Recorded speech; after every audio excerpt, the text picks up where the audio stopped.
There is an epidemic of pump and dumps on Discord and message boards right now, which are destroying billions of dollars. Billions of dollars. Investors are getting totally scammed by all these Muppet boiler room Discord channels run by fake gurus running pump and dumps. And we're going to talk about one of these pump and dumps. I'm going to kind of give you an example of a pump and dump. Now, the one I'm going to talk about is not the most egregious. This is actually, I think, a halfway legitimate company. I mean, the stock is going down, but this is being pumped up by a bunch of boiler room Muppet channels, and we need to address these situations here. Now, guys, what's happened over the last few years is something very interesting. Since 2020, everybody was making money in 2020, right? All the stocks went up, right? I mean, hey, normally, with when the Wall Street Reporter is next super stocks, normally I expect to have a 10 bagger. That's the goal, by the way, of having 10 baggers. I talk about this in my book of how to find my proven system to find stocks that go up 10x to 100x, right?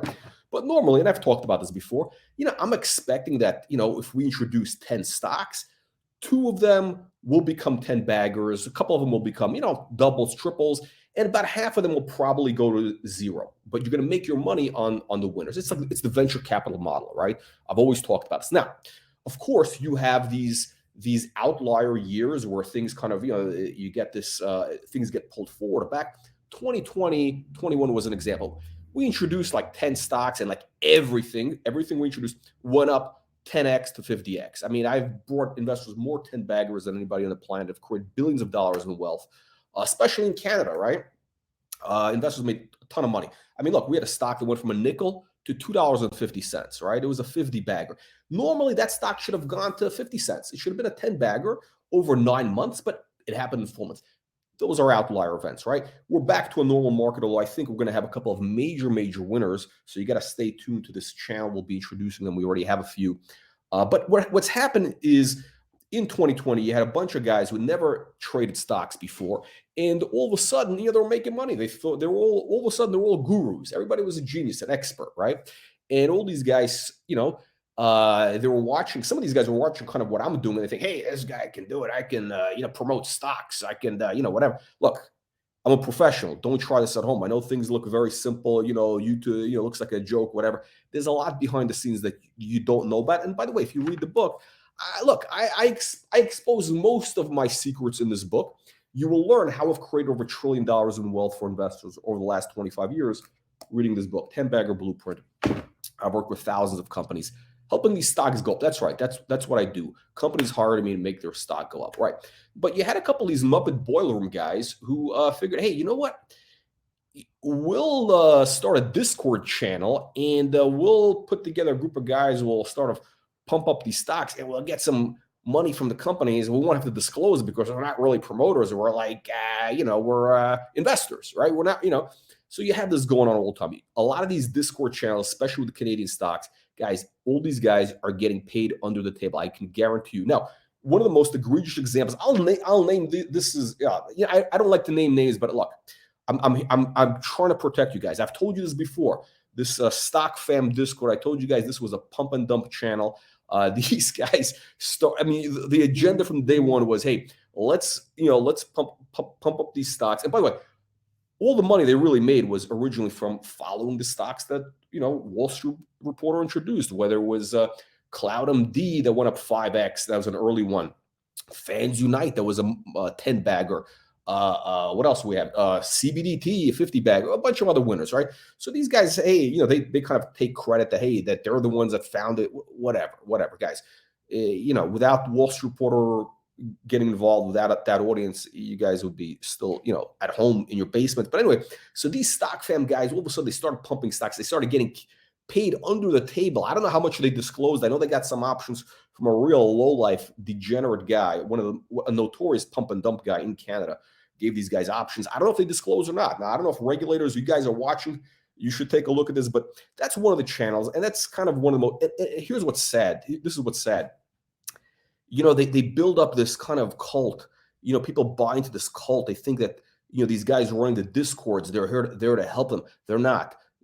The guys running these Discord channels, nobody does anything for free, okay? Understand this. Everybody has an agenda. If they're running a Discord channel, if they're spending time on that channel, either the company's paying them they're either disclosed or undisclosed. Maybe they're getting kickbacks on the table. Maybe they're getting cash from promoters, which happens all the time, by the way. Okay, maybe it doesn't come to them. Maybe it goes to their cousin. Hey, why should they have to disclose it? They didn't get the money. Their cousin got the money, right? This is what goes on in this type of industry, right? Or you have these guys who basically, they want to kind of become famous, and they create these little personas, like a gerbil of Oakville or something, a gerbil stuffer of Oakville. This is a guy who has a channel. I think he talks about, he's like an accounting expert, right? I'll show you how much of an accounting expert this is. In a second, I'll pull up some financials there. You'll be shocked. But again, this is a guy. The only money he ever made was following the stocks that Wall Street Report introduced, like CBDT. That's where this guy made his money. His other picks are all dogs. I mean, this guy's a deadbeat. But anyway, what these guys are doing is the scam that they're pulling over investors. They try to like put on this facade that they're independent. They're independent, and that they're doing real due diligence, DD. They're doing the DD. Look, in reality, what this is these guys are building up a little position. I mean, these guys are really pikers. It's not like they're doing massive pump and dumps. I don't know. They buy 50 grand worth of stock. All of a sudden, now they present themselves as the expert, and they start pumping their own stock up so investors can get in, and then of course they get out. Now let me give you an example of one of these notorious pumps. I'll give you a real life example. I'm going to pull up the chart right now. Which stock am I talking about right here? Oh, okay. NowVertical. This is the stock. Now, here's what's interesting. This is a stock that's trading on the Toronto Scam Exchange, aka Toronto Scam Exchange, right? Again, like the TSX everything there basically is it's mostly garbage companies. But this is by the way, if you're a CEO watching this, you're thinking of listing somewhere, do not list in the TSXV. This is the place where your stock is just going to dry up and die. Go to the CSE, go to the OTC, go to NASDAQ. The TSXV is high fees, overregulated. People are morons. Every time you want to do something, you got to ask permission. It's like you got to ask your mommy and daddy every time you want to do something. You got to ask these knuckleheads who know nothing about capital markets, okay? And they're basically creating a onerous environment to do business. That's where these companies suffer. But anyway, let me go back to this NowVertical. Let's look at this pump and dump chart over here. Let's pull up this chart. Okay. So this stock, okay, so right around the end of the year, the stock kind of bottoms out. By the way, this has been in a long-term downtrend.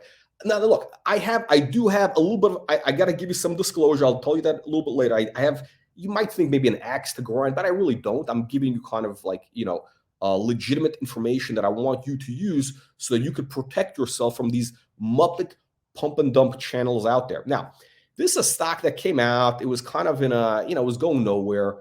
Now there's a guy, I don't know if I should mention his name, but he became kind of famous because he appeared on the Wall Street Reporter channel, and people kind of followed him. Before that, nobody knew him. He was making burritos, right?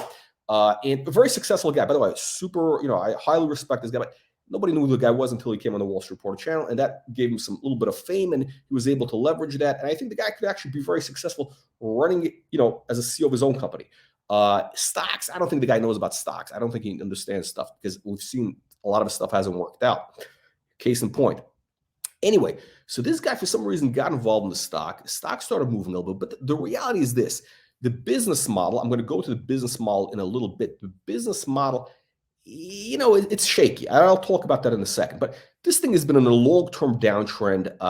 There's been really no market support. I mean, this thing has basically been going straight down almost from the beginning right into July. There's been a recovery, and it's kind of bouncing around here. Now, here's what happened. At the end of December, one of these Muppet boiler room guys, I think it's this gerbil, the gerbil stuffer of Oakville, right? This guy built up a position in the shares, and he started pumping it on his channel and some of these other Discord little channels, right? And people think, oh, this guy is looking out for our best interest because he's an accounting expert. He does these due diligence reviews. He's a serious guy. The guy knows nothing. The guy is a moron. If you look at any of his picks, most of them go down. The guy knows nothing, right? Now let's look at the chart. Look what happens. So all of a sudden, the guy starts pumping it up, And, you got the suckers. The suckers start buying it. Why are they buying this thing? I have no idea. It's got to be this Discord. So anyway, what happens is, the problem is this. They don't have a big audience. So at some point, it runs out of steam. These guys are kind of getting high on their own farts. It's like they're all in a room. They're all farting, and they're kind of inhaling each other's farts. And that's what makes kind of the stock go up. But at some point, they kind of pass out from, all that fart inhalation. And this is what's happened. Basically, you got some of the guys who are smart. They're starting to peel off. Maybe the gerbil of Oakville is peeling off paper right now. I would not be shocked because, hey, why not? I mean, this thing is a dog. He knows it's a dog. All right. So let's say, so what's happening with this chart? Let me give you kind of the big picture first. So this thing has been in the long-term downtrend. You got you got two major downtrend channels. Now the stock did break out of it in January. We broke out of that channel, but there's another resistance line where it kind of broke out, but then it lost momentum, and that's very bad. When a stock loses that type of momentum, it's not good. The good news I can tell you is this: it's above the 50 and the 200 moving average for the moment. For the moment, it's above it. The MACD is turning over. That is very bearish. So this thing basically, it is right now is like, I would say 70% chance that, this thing is going to collapse over here. Realistically though, you want to be short a stock when it's below the moving average. So technically we're still above the moving average. So, but you can front run. You can front run the indicators. Here's the 4-hour chart. Let me go to the 1 hour here. Yeah, so we're below the moving average on the 1 hour. This thing has basically lost all the momentum that this thing has had. And I think we'll be going below, I don't know. I think this is going to be a 15, 20 cent stock. Now, let me give you a little background on the company. Basically, they're doing a roll-up of IT companies, whatever it is. Look, the reality is this, right? They're acquiring companies nobody else really wants to buy. They're always like in these, I don't know, shithole countries. Think about it. If you're running an IT business, you're running a tech business, right? You're running a successful tech business. These things usually have strong valuations, right? They usually have pretty strong valuations. I mean, you could sell to private equity firms like, Thoma Bravo, Silver Lake. If you're running a real business, you could sell to any of these guys. You get a check right away, right? For really good numbers, or you go, you go public, whatever it is, or you back into a spec. The guys who are selling, for the most part, are these guys who really, these businesses are kind of tapped. They've maxed out their growth. They're kind of not going anywhere, right? So what this guy's doing, which it could be in some cases, it could be a good strategy. It's basically what I call a shit sandwich, right? It's a shit sandwich. It's a classic Wall Street scam, right? I mean, it's not a scam. It's legitimate. It's a legitimate way to steal money, right? Basically, you buy up a bunch of crappy companies, but if you do it fast enough, you can show growth, and at the top, it looks like pretty good. Some other sucker will buy it to think, hey, this is a high growth business. At some point, though, the thing falls apart because the acquisitions don't work out, they don't integrate, the growth rates aren't there. It's a little like we've seen this in all the M&A roll-ups forever. Look, guys, I'm doing this 25 years, right? I've seen every fad come and go, right? I've created $1 trillion in wealth for investors. This is basically like a typical, roll-up strategy. Now, if you make it look good, if you package it nice, you could get a good valuation temporarily, right? It's a little bit like the whole mortgage scam back in 06, 07, right? What happened, right? So you had these Wall Street banks that were packaging these pools of mortgages, right? Which at the top, they kind of looked good, right? It kind of looked legitimate. But most of the returns, the returns are coming from all the shit stuff which was like, badly underwritten, whatever. So that's where they were able to get a yield. But when those people kind of, weren't able to pay, all of a sudden the house of cards falls apart. And that's what happens when you have these types of M&A roll-ups, right? The idea is this. And by the way, it's not a scam. It's not a fraud. It's basically, it's a scam, but it's not a fraud. Okay. Does that make sense? Okay. So the idea is this, you start buying up a bunch of no growth businesses, stuff nobody else wants. If you do it fast enough before anybody realizes what's going on, all of a sudden you can have a lot of revenues, right? Before the house of cards falls apart, because it does fall apart at some point. The deals, look, M&A, anybody who knows M&A, I know a lot of guys in the private equity business. By the way, I showed one of these guys this thing. I said, what do you think? Does this make sense? He said, good luck. Anyway, the point is this. Most of these deals don't work out. Look at the big companies. Look at Salesforce. They bought a company. All of a sudden, I think, what was the company they bought for billions of dollars? Right off a couple of years later, right? A lot of these things are written off. They push them under the rug. Even the great M&A practitioners, right? Even the guys who are really top of their game, they probably have a 30% failure rate. It's because either the deal wasn't that great, either they overpaid, the integration. The problem is the integration. How do you extract value at the end of the day, right? Now, the reality of it is this: most of these businesses. I mean, I haven't done extensive due diligence. I'm kind of looking at the surface. At the surface, it looks to me he's buying basically stuff that's very no growth stuff. The lemon, the juice has been squeezed out. These are like lemons. The juice has been squeezed out, or maybe it's kind of like this cigar butt. See, you got this much left. The cigar was this big. So you got just enough left before it goes out. Now, again, that strategy can work if you have the right guy, but it involves promotion, right? It involves you got to promote the stock, you got to get the institutions, but ultimately you got to get out before you got to pass it off to the next sucker before the thing falls apart, right? Almost always falls apart. Now, you want to ask me about the financials. Let me show you the financials in just a second. Let me just show you a second. Let me stop over here. So anyway, that chart is very weak. Hey, actually, hang on a second. Let me go back to that chart. I didn't finish on this chart. Let me go back. Okay. So basically, you got this hanging man island, gap down.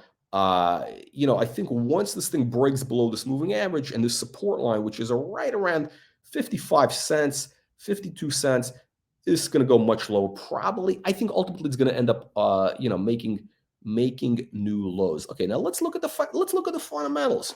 Let's look at the fundamentals. I usually say the charts don't lie. Now, again, to me, this is a dead chart. This is basically in this book. Again, if you read this book, 10 Bagger Blueprint, which category does this company fit into? I would say this category, I say there's 5 categories of stocks you got to watch out for. There is the scam, the fake it till you make it, the dreamer, which is, we talked about yesterday, it's GNS. You got the real deal, which is very rare. Then you got the perpetual turnaround, and you get the dog with fleas. I think this NowVertical is sort of a combination of, it's not a dog with fleas yet. It's sort of fake it till you make it, perpetual turn. It's a combination, because what's going to happen is once these deals blow up, they're going to have comebacks and back. It's going to be one of these things that just goes nowhere for years, because ultimately the guy's not going to be able to extract value. A lot of these there's a lot of ticking time bombs in these acquisitions, landmines, that are going to blow up probably in the next 6 months. So the first ones are going to start blowing up. You're going to see write-offs and all that stuff. And that's going to drag things down. Now, the problem also is you can't raise capital because the stock is always going down, right? The stock is going down. Again, in my book, I say, look, very important for a CEO. If you want to be, that 100-bagger CEO, you got to understand how to promote a stock. You really have to believe in the promotion. And again, I have an axe to grind here, because I actually, I was introduced to this company by this guy who, I won't mention his name, who I made famous. He said, hey, these guys could use your help, whatever. I sent him a proposal. Actually, the guy contacted me, this guy, Darren, right? He said, I want to hire, we want to do it right away. I give him a proposal. Here's some cash, whatever the amount is. I want options, etc., because I'm going to create for you. We're going to create X amount of value. I want to get compensated. This is our standard model, right? So, then I talked to him. I talked to his partner, I guess, I guess the accountant, the guy who does the decisions there. And next thing, I don't hear from him. I never heard from him again. All of a sudden, I find out they go with who they hire? Greasy George. They hire Greasy George Agoracom, the guy who's the grifter. Just look up George Siolis on Google, Tsiolis. This guy notorious for having 600 fake accounts pumping stocks, which is a fraud, basically. So not only defrauding the investors, but defrauding his clients by having these fake accounts. Anyway, so Darren, this guy, obviously, look, if this guy Darren hires George Siolis, obviously he doesn't know how to do due diligence, because he would have known that this guy Greasy George is a fugazi, and he would have also known that all the companies, all the stocks that Greasy George took credit for increasing the value, it was all done by me, by Wall Street Reporter. Wall Street Reporter was really doing the heavy lifting, because you could see what happened, when Wall Street Reporter was no longer involved with those stocks, when it was just Greasy George all by his lonesome. The volumes dried up right away. Look what happened with Fans Unite. Look what happened with Happy, CBDT, notoriously. Who else? I mean, don't you can go down the whole list. So all the stocks that Greasy George takes credit for that went up. If you anybody who knows, anybody who's in this business knows that Wall Street Reporter did all that work, right?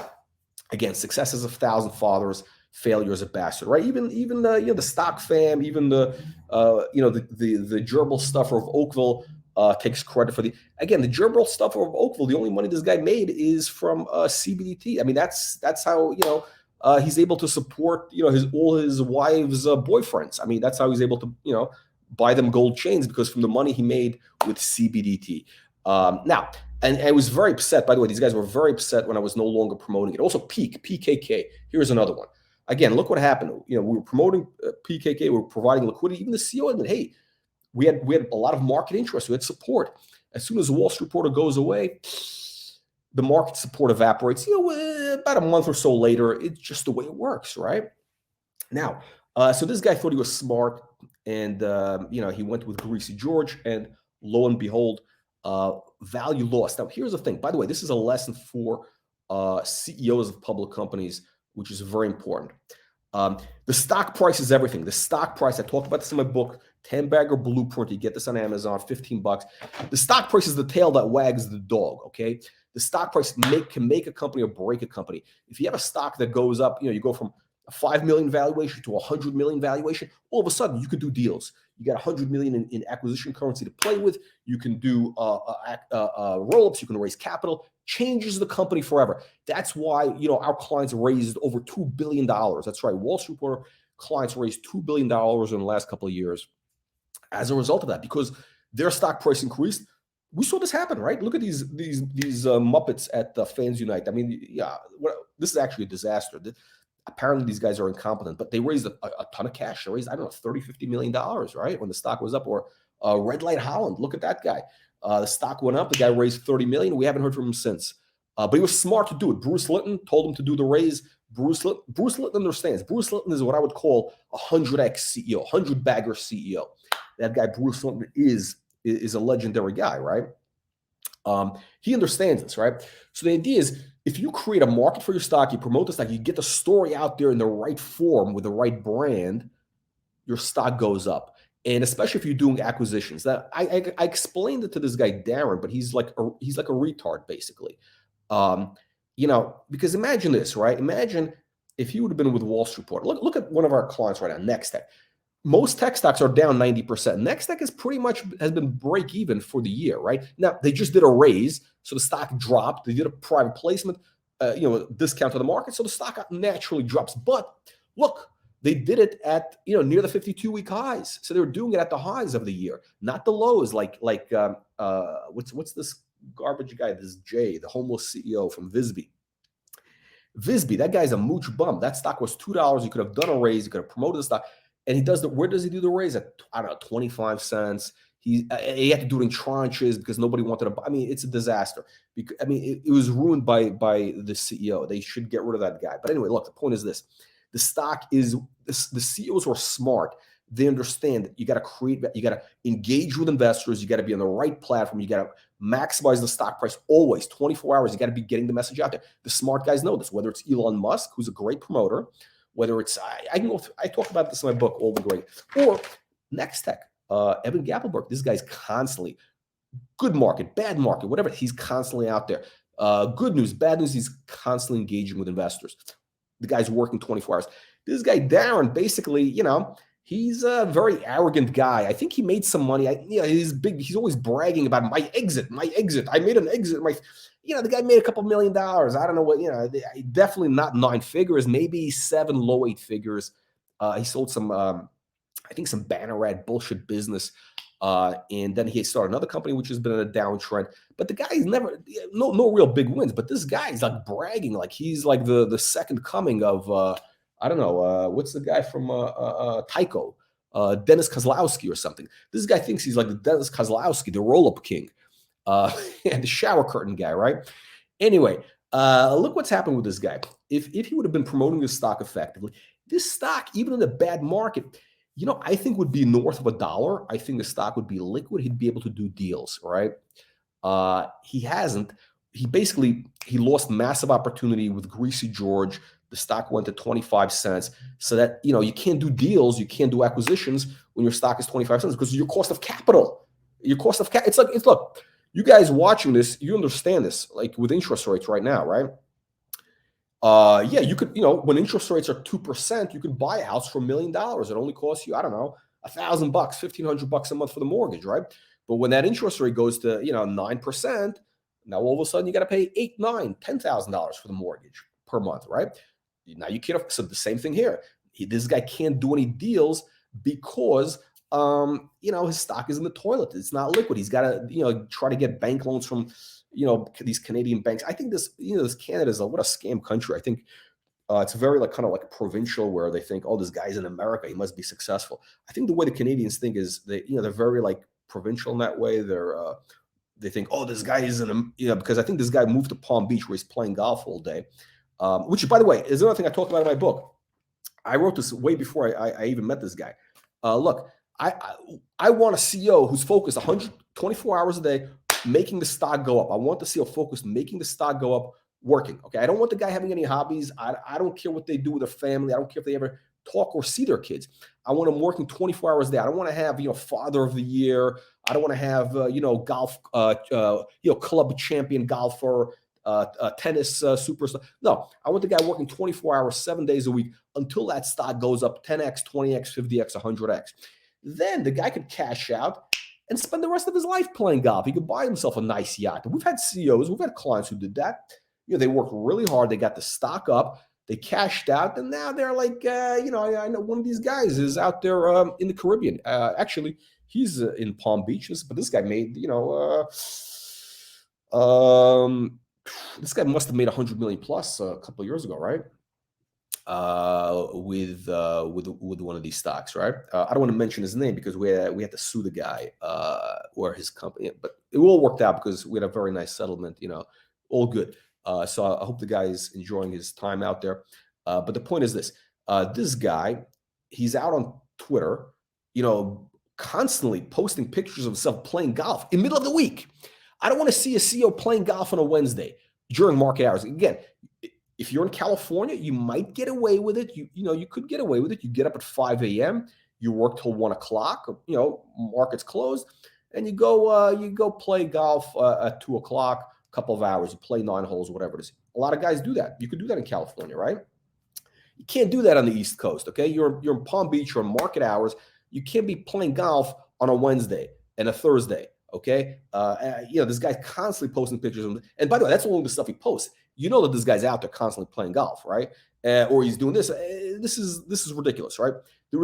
If you're doing all these acquisitions, it's impossible to have the time to be, to have a hobby. It's impossible. Okay, I get it. You got to have some exercise. Do it on the weekend. Do it on a Sunday, Saturday. Okay, don't do it during the week. The market's open. You got there's business to be done, right? You're trying to do deals, right? You try to do integration. I know a guy who's a private equity guy. When he's trying to integrate companies, I mean, it's a serious job, right? Now, I looked at the team that this NowVertical has. Nobody in that company really on their slide deck has experience with these types of companies. I mean, they did some ad stuff, whatever. They don't have this type of experience. Haven't done like serious acquisitions, roll-ups with integration. So these guys are learning on the job, right? So they're learning on the job, and they're going to make mistakes. The minds are going to blow up. These ticking time bombs are going to go off. But the guy's playing golf instead of working. If he was working every day, promoting the stock every day, this thing would have done better. So, but let's take a look at the financials, and then I'll close off on that. But again, you got to watch out for these Muppet boiler rooms because these guys are running pumps and dumps. And here's the thing, by the way, I kind of feel bad because I think this guy, Darren, this guy could have been a star. He really could have been a star. But it's kind of like a lot of these CEOs, and I talk about this in my book, again, 10-bagger blueprint.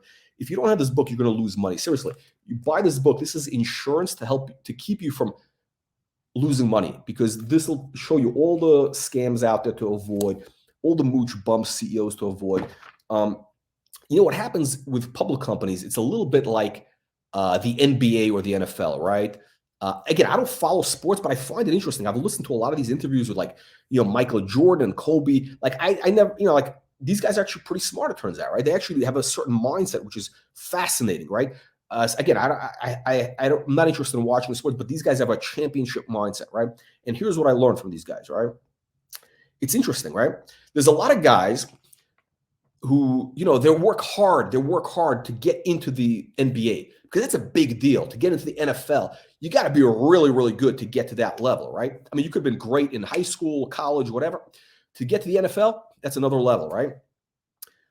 When they get there, all of a sudden, they're happy. They're happy to just be on a team and get paid a couple of million, whatever it is. They're happy, and all of a sudden they start slacking. They start living the lifestyle. They're ballers. They're ballers, right? They're buying cars. They got going to strip clubs, whatever. They're living the lifestyle, right? Because they think that's it. They've reached their goal. That's a lot of these CEOs of public companies. These guys, they might have been working hard, but to go public because they think, hey, as soon as I'm public, I'm a superstar. No, my friend. Once you're public, your job is just getting started because now this is the Super Bowl now, right? You're on the field. You better win. Okay, otherwise you're going to get knocked down. I mean, it's by some 500-pound guy who's going to run you over, and 5 other guys are going to go on top of you, right? So what's happening is, like, if you look at the guys who are real champions, the Kobe's, the Michael Jordans, those guys constantly working to improve, constantly working out. I mean, the guy getting up at 4 a.m. I mean, there's a book I read. It's a fascinating book. It's called Winning or Relentless. This guy was the coach for Michael Jordan, right? The coach for Kobe Bryant. And he talks about the mindset of the champion versus the guy who's a winner. So Darren is like a winner, right? The guy was a successful guy, right? He was a good hustler. He sold the business, he made some money. Okay, now he's okay. The guy's not a champion. Okay, if you want to see a champion, look at Nextech, Evan Gappel. That guy is a champion. Okay, this guy's constantly working. This guy's happy. He's playing golf already. He's like one of these guys. He gets on a NFL team, NBA, whatever it is, and he does just the bare minimum. He's living the lifestyle. And he's hoping that, somebody's going to, take him to the championship or whatever. They're not really doing the work. There's a big difference, right? And you have some of these guys who have the physical talent. They got the physical talent. It's interesting. So this guy who wrote the book Relentless, he talks about, I think somebody was asking, could this guy have been, who is the greatest physical guy, physical guy could have been the best? I don't know if it was Shaq or he mentioned some guy. I forgot who he mentioned. I think the issue on YouTube, look at the Patrick Bet-David interview with this guy, the Relentless book, whatever it is. It's fascinating, right? Even if you don't follow sports, it's fascinating stuff because it'll give you the right mindset. It'll tell you how to analyze these CEOs. Are they champions or are they just winners, right? And he mentioned a guy. He said this guy could have been the best. He jumped. There were guys who were much more physically capable than Michael Jordan. Guys who could fly in the air better than Jordan, who could physically much better, right? Because again, Jordan wasn't. I think he couldn't even get onto his team in high school. The guy really he worked hard. That's how the guy got there. So the guys who were even physically better, they didn't make it because they just didn't have the champion drive. So this guy Darren, it's very sad because this guy you're seeing right now. This is a case study. I get it. Read my book, you'll understand this. This guy's not a champion. He's like a guy who's like, we're gonna, put in the time. We're gonna play some golf. We're gonna do some acquisitions. Whatever. Take some calls with institutional investors. I mean, no institutional investors want to deal with this mooch bum. I mean, his market is retail. You got to build up your retail market. You're not gonna have any institutions until you got a real business. Your stock is a $10 stock. Okay, like this guy Prad Shakar from Skylight Health is another mooch bum on the Toronto Scam Exchange. As soon as Prad went to the Toronto Scam Exchange, the stock went down, just like Fans Unite also, right? The Toronto Scam Exchange is the worst place to do business. If you're a CEO of a company, do not list your stock on the Toronto Scam Exchange. I'm telling you, I've created $1 trillion in wealth. It would be the worst mistake you ever make in your life. That is the place where value gets destroyed. CSE is good, OTC, NASDAQ. So this guy could have been a superstar because he's a great hustler. He's a really good hustler. The problem is he's a little bit arrogant. He's lazy. And we're seeing this happen right now. And it's unfolding. It's a case study. We're going to watch. Maybe he's going to watch this video and it'll change his mind. Who knows? People change. You never know. Somebody can go from worst to first or from first to worst. It happens. I have no idea. It's interesting. But let's look at his financials. Okay, so let's look at the financials for this company, NowVertical. I mean, again, I don't claim to be any CPA. I'm a very simple guy. I mean, like I didn't even graduate third grade. Now, here's what I know: a company should be making money. They should be at least cash flow positive. Things should be going in the right direction, right? So here's what we got. We got financials for 9 months ending September 30th. Okay, that's enough time, right? That's when the company was doing their deals. Okay, so this is the balance sheet. Let me go back. Let me pull this up. Okay, 9 months. Okay, so they started doing deals, right? So the revenues went from 2 million to 18 million. Okay, it's impressive, right? You're doing some deals. Okay. Losses from operations increase, right? Slight, actually, this is about the same. So they're losing about $6 million, right? 3 months ended. Again, losing money. So is the company going to break? I think at some point, I think they're probably going to break in theory. Again, this is unaudited. This is unaudited, by the way. When these things get audited, hey, who knows what happens, right? Look, all of a sudden, a lot of these things get restated. When these deals start blowing up, you're going to see financials get restated. I'm not saying it's going to happen. I'm not saying there's any financial chicanery involved, but it's inevitable. It's inevitable that there's going to be financial restatements at some point when these deals start blowing up. Again, they're in multiple countries. I think in Brazil and all these shithole countries, Canada, whatever. Why isn't the guy buying, they're buying garbage companies, right? So at some point, some of these things are going to start blowing up, right? So this thing is basically increasing losses. How much cash do they have in the bank? They had 3 million. So they went from 9 million in cash in last year, audited. That was audited, right? So January 1st of 22, they had let's call it 9 million bucks audited. 9 months later, unaudited, they have less than 3 million, right? So, they bought some deals, they bought a bunch of stuff. They had to pay for, golf trips or whatever. So, that's where the money goes, right? Let's see here. Excuse me. I'm sorry. I was looking at the wrong line. Current assets, I was cash. We'll see. Okay. Blah, blah, blah. Actually, hang on a second. Let me look. Unbilled receivables, the prepaid expenses. Cash. So they have more cash. Current assets. I'm sorry. No, it is cash. They had 9 million. Sorry, it's hard for me to read the font. I got to use reading glasses. Yeah, so they went from 9 million to 3 million, from 9 million to 3 million cash because they bought deals. That's fine. Nothing wrong with that. Again, this is unaudited. I have no idea if it's legit or not. I don't know. The problem is this.